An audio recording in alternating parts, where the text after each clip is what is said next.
आप यूपीएससी की तैयारी करते हैं या नहीं करते हैं या किसी अन्य कॉम्पिटिटिव एग्ज़ाम की तैयारी करते हैं। लेकिन सोशल मीडिया पे अगर आप एक्टिव हैं, चाहे यूट्यूब पे, चाहे इंस्टाग्राम पे, चाहे व्हाट्सएप पे, आपने अपने न्यूज़ फ़ीड में बार-बार ये खबर ज़रूर सुनी होगी कि देश के अंदर अपने देश के अंदर एक ऐसा परिवार है, जिसमें 4 भाई-बहन हैं और सभी ने सिविल सेवा परीक्षा पास करके वो सभी आईएएस और आईपीएस बन गए हैं। नमस्कार, मेरा नाम है योगेश मिश्रा और मैं उस परिवार का सबसे बड़ा सदस्य हूँ। सबसे पहले 2014 में सिविल सेवा परीक्षा पास की मैंने। आज आपसे मैं बात करूँगा कि ये यात्रा कैसे शुरू हुई, क्या इसमें दिक्कतें आईं, इनसे क्या सीखा हमने और आज उस सीख के बाद हम कहाँ तक पहुँचे हैं। जिस यात्रा की हम बात कर रहे हैं, जिन जिन परिणामों की हम बात कर रहे हैं, इसमें सबसे अधिक रोचक बात ये है कि जहाँ पर इस परीक्षा में हर साल लाखों में सिर्फ़ 1 व्यक्ति सेलेक्ट होता है, ऐसा कैसे हुआ कि हम 4 के चारों लोग उन लाखों में अपनी जगह बना पाए? और इस यात्रा की शुरुआत भी बहुत पीछे से नहीं होती। अपने स्कूली दिनों के दौरान, स्कूली जीवन के दौरान, अपनी ग्रेजुएशन के दौरान, इवन ग्रेजुएशन के बाद नौकरी करते हुए भी कभी भी मेरे दिमाग में ये विचार नहीं आया कि मुझको सिविल सेवा परीक्षा देनी है या सिविल सेवा परीक्षा देके एक आईएएस ऑफिसर बनना है। लेकिन ये सब शुरू कैसे हुआ है? ये सब शुरू होता है इसकी कहानी हमारे गाँव में, जो कि है उत्तर प्रदेश के बहुत छोटा-सा एक गाँव जो कि प्रतापगढ़ ज़िले में है, वहाँ से। 90s का दौर है, हम लोग वहाँ पे पढ़ते थे।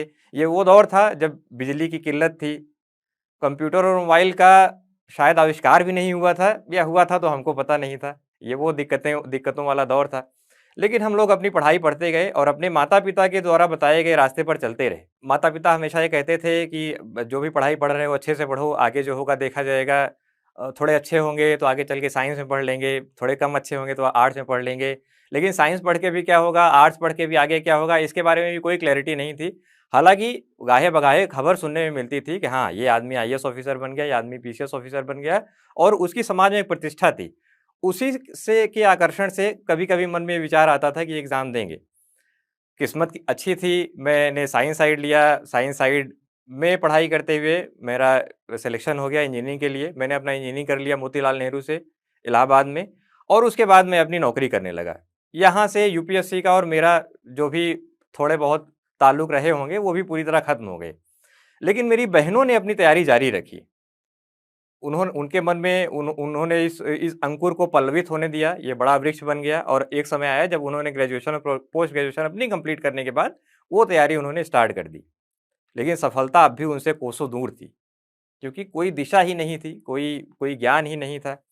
यहाँ दिल्ली आ गईं, दिल्ली में भी वही स्थिति थी। मैंने यही चीज़ देखा कि जो अच्छे सोसाइटी के लोग हैं, बड़े घरों के लोग हैं, उनके जानने वाले 1 या 2, 3 ऐसे व्यक्ति ज़रूर रहते थे जो ऑलरेडी सेवाओं में हैं और वो उनसे सीधे गाइडेंस मिल जाता था उनको। हम लोगों की ये दिक्कत थी कि हमको बताने वाला कोई नहीं था और इसीलिए हम अंधेरे में भटकते रहते थे, हम बिल्कुल भ्रमित रहते थे। इसके बावजूद कैसे मैंने 1 साल में तैयारी की, उसके बारे में हम बात करेंगे, कैसे 1 साल में सफलता प्राप्त की, उसके बारे में बात करेंगे और कैसे बाद में सभी ने एक के बाद एक 1 साल के अंदर सफलता प्राप्त की, उसके बारे में बात करेंगे कि वे कौन से सहायक तत्व हैं, कौन से सपोर्टिंग एलिमेंट्स हैं, जो हमको यहाँ तक ले आते हैं। जैसा मैंने बताया मैं अपना बीटेक कंप्लीट करके मैंने अपनी नौकरी शुरू कर दी और मैं नोएडा में नौकरी करने लगा। उसी दौरान मेरी बहनें उन्होंने अपना पीजी कंप्लीट करके वो दिल्ली आ गईं और तैयारी करने लगीं। लेकिन एक के बाद एक, साल दर साल उनको प्रीलिम्स एग्ज़ाम तक में सफलता नहीं प्राप्त हो रही थी। एक उसका कारण जो बाद में मुझको ये भी समझ में आता है, जो सीएस-एटी का इंट्रोडक्शन हुआ। कई लोगों ने कहा कि वो साइंस बैकग्राउंड्स के स्टूडेंट्स के लिए फ़ायदेमंद है, आर्ट्स वालों के लिए लेस फ़ेवरेबल है, ये भी एक कारण हो सकता है। लेकिन साल दर साल उनको सफलता नहीं मिल रही थी। सीएस-एटी का पेपर उनको बड़ा कठिन लगता था, लेकिन जब मैं उसको देखता था तो मुझको लगता था ये पेपर तो बहुत आसान है, इसमें 200 में 180 नंबर तो आप बिल्कुल आसानी से ला सकते हैं, जबकि टोटल कट ऑफ ही 190 नंबर जा रहा है। तो ये पेपर देखते हुए, ये एग्ज़ाम देखते हुए, उनसे लगातार बात करते हुए मेरे मन में यूपीएससी का वो बीज जो शायद बहुत नीचे दब गया था या शायद मर भी गया हो, वो फिर से अपना जन्म लेने लगा, फिर से अपना आकार लेने लगा। 2012 तक मेरी नौकरी के 3 साल पूरे हो चुके थे। मुझे फ़ॉरेन जाने का मेरा नंबर आने वाला था। मैंने अपने प्रोजेक्ट मैनेजर जो थे, बॉस मेरे, उनसे भी बात की। उन्होंने भी इस आइडिया को 50-50 सपोर्ट किया। उन्होंने कहा तुम्हारा मन है तो तुम जा सकते हो, बट यहाँ पे तुम एक बहुत बड़ी अपॉर्च्युनिटी खोओगे। एक चीज़ की मैं तुमको गारंटी देता हूँ कि यदि तुम सेलेक्ट नहीं हुए, क्योंकि सफलता का प्रतिशत बहुत कम है, यदि तुम सेलेक्ट नहीं होते हो और वापस आते हो, तो मैं तुम्हें अपनी टीम में रख लूँगा, बशर्ते तुमको अपनी सीनियॉरिटी पोज़ीशन लूज़ करनी होगी बिकॉज़ यू आर लूज़िंग ईयर्स। इन सभी बातों को जोड़-घटाकर, गुणा-भाग करके मैंने देखा कि हाँ, सौदा बुरा नहीं है। लेकिन जो सबसे बड़ी चीज़ थी यहाँ पर वो था कि आपके परिवार का समर्थन आपके पास नहीं था, क्योंकि एक इतनी अनिश्चित चीज़ है, इतनी इतनी इतनी इतना अंधकारमय रास्ता है कि किसी ने मेरा समर्थन वहाँ पे नहीं किया कि हम नौकरी छोड़ें। मेरी बहनों ने कहा कि नौकरी के साथ करते हुए तैयारी कर लो, पैरेलली तैयारी कर लो, ऑनलाइन में तैयारी कर लो। हालाँकि उस समय ऑनलाइन में मटेरियल उतने उपलब्ध नहीं होते थे जितने 2022 में हैं, 2012 में इतना मटेरियल उपलब्ध नहीं होता था। इन सब को जोड़ के फिर फाइनली मैंने निर्णय लिया कि या तो अपनी बहनों के लिए या अपने लिए या किसी के लिए मुझको यूपीएससी का एग्ज़ाम, जो कि आसान लग रहा है, इसको आसान करके दिखाना है, इसमें रिज़ल्ट ला के दिखाना है। और ये करते-करते, ये सोचते हुए मैंने एक दिन आया और अपनी नौकरी से इस्तीफ़ा दे दिया। लेकिन कठिन काम अब शुरू होता था। इस्तीफ़ा देने के बाद आप वो रास्ता तलाशिए, आप वो मटेरियल तलाशिए, आप उन लोगों से मिलिए जो ऑलरेडी सेलेक्ट हो चुके हैं, चाहे प्रीलिम्स में, चाहे मेंस में, चाहे इंटरव्यू में। ऐसे लोगों से मिलना मुश्किल रहता था। लेकिन तमाम इंटरनेट पर पढ़ते हुए, लोगों से बातचीत करते हुए और वही सारी चीज़ें हमने शुरू की, जो सब लोग करते थे। वही बुक्स पढ़ी, रेगुलर रिवीज़न किया, आंसर राइटिंग की प्रैक्टिस की, हार्ड वर्क किया। अब जो 3 चीज़ें थीं, जो कोई नहीं करता था या जो बहुत कम लोग करते थे, वो हमने की और उसके बारे में आपसे बात करना चाहता हूँ। तमाम लोग ये पूछते हैं कि 1 साल में संभव कैसे है? क्या ये संभव है? तो उसका जो सबसे पहला बेसिक है, वो है आपके बेसिक्स मज़बूत होने चाहिए। अगर आपका बेसिक मज़बूत है, तो आप कोई भी काम इस तरह का एग्ज़ाम 1 साल में निकाल सकते हैं। एक उदाहरण बताता हूँ। अगर आपने ये बेसिक बात समझ ली कि भारत के कॉन्स्टिट्यूशन में सारी शक्तियाँ भारत के लोगों के अंदर निहित की गई हैं, तो आपको कॉन्स्टिट्यूशन समझने में 2 दिन का समय लगेगा। ये बिल्कुल बेसिक सी अंडरस्टैंडिंग। इसी तरह अगर सभी सब्जेक्ट के बेसिक चीज़ें आप समझ गए, जैसे भूगोल का एक बेसिक है, जो गर्म चीज़ होगी वो ऊपर जाएगी, जो ठंडी चीज़ होगी वो नीचे आएगी। अगर आपने इस बेसिक चीज़ को समझ लिया, तो सारा भूगोल समझने में आपको 1 हफ्ते का समय लगेगा। अगर आपके बेसिक स्ट्रॉन्ग्स हैं, तो आपको पूरा सिलेबस कंप्लीट करने में, अपनी तैयारी पूरी करने में 1 साल का समय लगेगा, ये निश्चित है। अब दूसरी बात आती है, वो है डिस्ट्रैक्शन को अवॉइड करना। जब आप तैयारी करते हैं, चूँकि एक उम्र भी ऐसी होती है जो कि युवावस्था में अधिकांश लोग आप हैं, हम भी थे।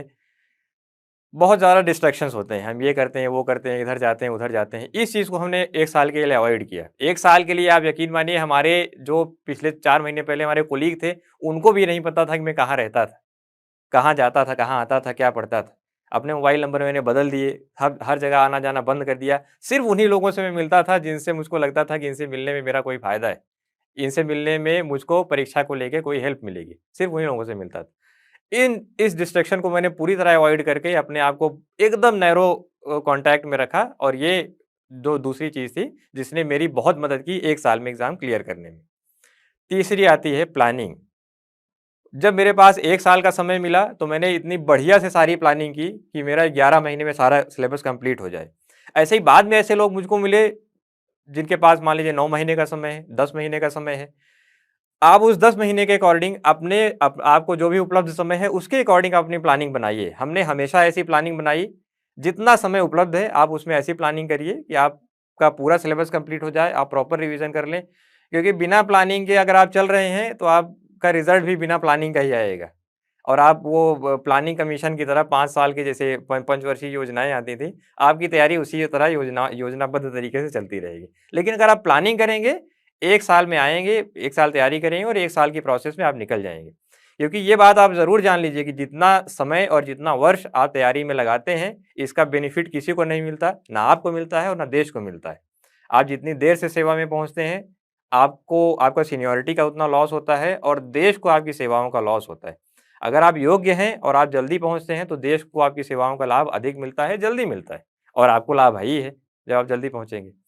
ये 3 चीज़ें हैं जिनको लेके हम हमेशा आगे बढ़े, सभी को हमने आगे बढ़ाया, अपने चारों भाई-बहनों को आगे बढ़ाया, और वो सभी लोग यूपीएससी में सेलेक्ट हुए। एक और इंटरेस्टिंग बात बताता हूँ, वो ना सिर्फ़ यूपीएससी में सेलेक्ट हुए, बल्कि उन्होंने जो भी एग्ज़ाम दिए, जैसे मेरी छोटी बहन थी, उन्होंने इंडियन इकोनॉमिक सर्विस में सफलता पाई। मेरी बड़ी बहन थी, उन्होंने यूपी में पीसीएस में सफलता पाई। मेरे छोटे भाई थे, उन्होंने यूपी में पीसीएस में सफलता पाई। तो इन 3-4 सालों में हमने जो भी एग्ज़ाम दिए, उन सब में अंतिम स्तर तक हमको सफलता प्राप्त हुई। ये इस प्रकार का फ़ॉर्मूला एक हमने डेवलप कर लिया था। जब हम चारों को सफलता प्राप्त हो गई, तो ये सिलसिला यहीं रुकता नहीं है। उसके बाद तमाम लोग हमारे संपर्क में आने लगे, हमने उनको गाइड करना स्टार्ट किया। और पिछले 9 सालों में एक अंदाज़ा मुझको लगता है तो 100 के आस-पास ऐसे लोग हो गए होंगे, जो हमारे संपर्क में आए, हमसे गाइडेंस लिया और अब वो सेलेक्ट होकर भारत सरकार को या अपने प्रदेश सरकार को अपनी सेवाएँ दे रहे हैं। इनमें कई लोग ऐसे हैं जो कई बार सेलेक्ट हो गए। सपोज़ वो एक बार आईआरएस में सेलेक्ट हो गए, अगली बार आईएएस में सेलेक्ट हो गए। एक बार आईआरटीएस में सेलेक्ट हो गए, अगली बार आईआरएस में सेलेक्ट हो गए। ऐसे करते-करते उन्होंने मल्टीपल टाइम्स भी सफलता प्राप्त की। तो ये एक क्रम बन गया, एक सिलसिला बन गया।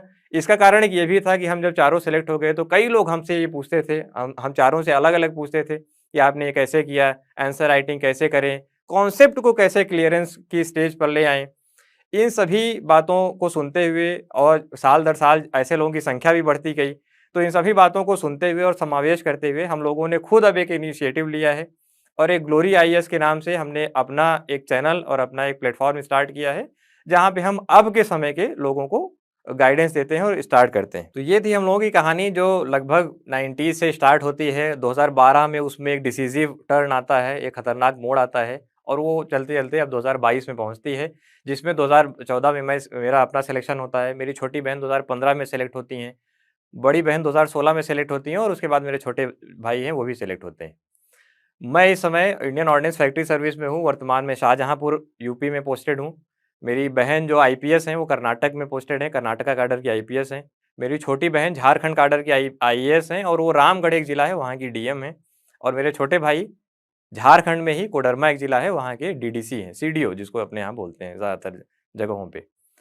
तो इस पूरी कहानी में हम ये देखते हैं कि यूपीएससी एक कठिन परीक्षा है। आप में से कई लोग ऐसे होंगे जो बहुत सालों से इसकी तैयारी कर रहे होंगे या आप तैयारी करने की सोच रहे होंगे। उनसे मैं एक बात ये ज़रूर कहना चाहूँगा कि यदि आप इस एग्ज़ाम की तैयारी करने आए हैं, तो निश्चित रूप से आपकी मेधा में कोई कमी नहीं है और आपके कठिन परिश्रम में किसी को कोई संदेह नहीं है। लेकिन कुछ ऐसी चीज़ें हैं जो जिनके बारे में हम लोगों ने बात की, उनको आप अपने अंदर ले आएँगे, आप उनका आप इस्तेमाल करेंगे, तो आप भी बहुत कम समय में, बहुत आसानी से इस एग्ज़ाम में सफलता प्राप्त कर सकते हैं और इस एग्ज़ाम की प्रक्रिया से बाहर निकल कर देश को अपनी सेवाएँ देना प्रारंभ कर सकते हैं। इनमें 2 ऐसी चीज़ें हैं जिनके बारे में हम बात करेंगे जो पढ़ाई से संबंधी नहीं है। पहला है उसमें मेंटल हेल्थ और दूसरा है आपके माता-पिता। पहला है आपका हेल्थ और दूसरा है आपके माता-पिता। हेल्थ की जब हम बात करते हैं तो इस दौरान तैयारी के दौरान आपकी हेल्थ प्राइम होनी चाहिए, बिल्कुल आप फिट रहने चाहिए क्योंकि अगर आपकी हेल्थ अच्छी नहीं है तो आपकी सारी पढ़ाई-लिखाई, सारी तैयारी वो धरी की धरी रह जाती है यदि आपको एग्ज़ाम के दिन या एग्ज़ाम के समय आपका हेल्थ आपका साथ छोड़ देता है। अब हेल्थ का मतलब सिर्फ फिज़िकल फ़िटनेस नहीं है, मेंटल हेल्थ बहुत ज़रूरी है। एक ऐसा एग्ज़ाम है जो आपको फ्रस्ट्रेशन में ले जाता है, डिप्रेशन में ले जाता है, एंगर में ले जाता है। ये सारे मेंटल इश्यूज़ हैं। आजकल के समय तो आप देखें बहुत बड़े-बड़े सेलिब्रिटीज़ इसकी बात कर रहे हैं। बहुत इसकी बातें होती हैं। पहले इतनी बातें नहीं होती थी, लेकिन हम लोगों ने हमेशा इस पर अपना गौर रखा क्योंकि हमको पता है कि जब आप एग्ज़ाम में मेंटली फिट होंगे, तभी आपके अंदर का सारा ज्ञान एग्ज़ाम में बाहर निकल के आ पाएगा। चाहे आप आंसर कॉपी में, चाहे इंटरव्यू में आप अपना पूरे ज्ञान का प्रदर्शन तभी कर पाएँगे, जब आप मेंटली अलर्ट रहेंगे और फिट रहेंगे। दूसरा आता है हमारे माता-पिता, उनके सहयोग और उनके समर्थन, उनके आशीर्वाद यदि उनका आशीर्वाद आपके साथ है, तो बहुत कठिन यात्रा भी बहुत आसान हो सकती है। बहुत सारी बाधाएँ हट सकती हैं। आप हम चारों को देखेंगे और हम चारों के बीच में कॉमन एलिमेंट जो है वो हमारे माता-पिता हैं। यदि चारों में कोई कॉमनैलिटी है तो हमारे माता-पिता हैं। तो आप इसी से समझ सकते हैं कि वो माता-पिता, उनका पूरा सहयोग, पूरा आशीर्वाद हम सभी के साथ रहा, जिसकी वजह से हम सभी एक ही तरह का रिज़ल्ट प्राप्त कर पाए और जो कि एक अच्छा रिज़ल्ट है यूपीएससी के क्षेत्र में।